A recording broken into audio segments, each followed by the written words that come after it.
Hi guys, ನಾನು ನಿಮ್ಮ ಪ್ರೀತಿ ಅಮ್ಮು ಮಾತಾಡ್ತಾ ಇದ್ದೀವಿ. ಇವತ್ತು ಎಲ್ಲಿಗೆ ಬಂದಿದ್ದೇವೆ ಅಂದರೆ ನಮ್ಮೂರ ಪಕ್ಕದೂರಲ್ಲಿ ಚಿಕ್ಕದ ಗ್ರಾಮದಲ್ಲಿ ಹೊನ್ನೇಲ್ ಅಂತ ಒಂದು ಗ್ರಾಮದಲ್ಲಿ ನಮ್ಮ ಕಾಟೇರಮ್ಮ ದೇವಸ್ಥಾನ ನೆಲೆಕೊಂಡವ್ರೆ. ಇವತ್ತು ಅಮ್ಮನಿಗೆ ಹೋಮ ಎಲ್ಲ ಹಾಕಿ ಪೂಜೆಗಳೆಲ್ಲ ತುಂಬ ಚೆನ್ನಾಗೇ ಮಾಡವ್ರೆ. ಇವರು ಬರ್ತಾ ಇದ್ದಾರಂತೆ. ಇವ್ರಿಗೆ ಮಾಟ ಮಂತ್ರ, ನಮ್ಮ ಹೆಲ್ತ್ ಚೆನ್ನಾಗಿಲ್ಲ ಅಂದರೂ ಕೂಡ ದೇವ್ರ ಹತ್ರ ಬಂದರೆ ಎಲ್ಲ ಅನುಕೂಲ ಆಯ್ತದೆ, ಚೆನ್ನಾಗೈತೆ ಅಂದರೆ ಇವ್ರಿಗೆ ಕೇಳಿ ನೋಡೋಣ. ನಿಮ್ಗೆ ಹೆಂಗಾಯ್ತು? ನಮಗೆ ಇಲ್ಲಿರೋ ದೇವಸ್ಥಾನ ಗೊತ್ತಿಲ್ಲ. ನಮ್ಮ ಮಾಮ ಅವ್ರು ಬರ್ತಾ ಇದ್ರು, ಅವರಿಂದ ಬಂದ್ವಿ.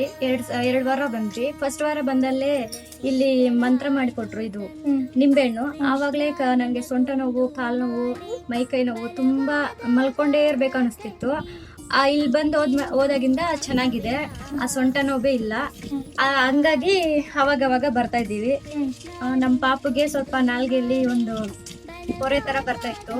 ಅದಕ್ಕೂ ಹೆಂಗೆ ಏನು ಮಾಡಬೇಕು ಅಂತ ಪೂಜೆ ಮಾಡ್ಬೇಕಂತ ಹೇಳಿದ್ರು, ಅದು ಮಾಡಿದ್ವಿ. ಇವಾಗ ಸ್ವಲ್ಪ ಕ್ಲಿಯರ್ ಆಗಿದೆ, ಫುಲ್ಲು ಕ್ಲಿಯರ್ ಆಗುತ್ತೆ ಅಂತ ನಮಗೆ ನಂಬಿಕೆ ಕೊಟ್ಟಿದ್ದಾರೆ. ಸೊ ಹಂಗಾಗಿ ಇಲ್ಲಿಗೆ ಅವಾಗ ಬರ್ತಾ ಇದ್ದೀವಿ.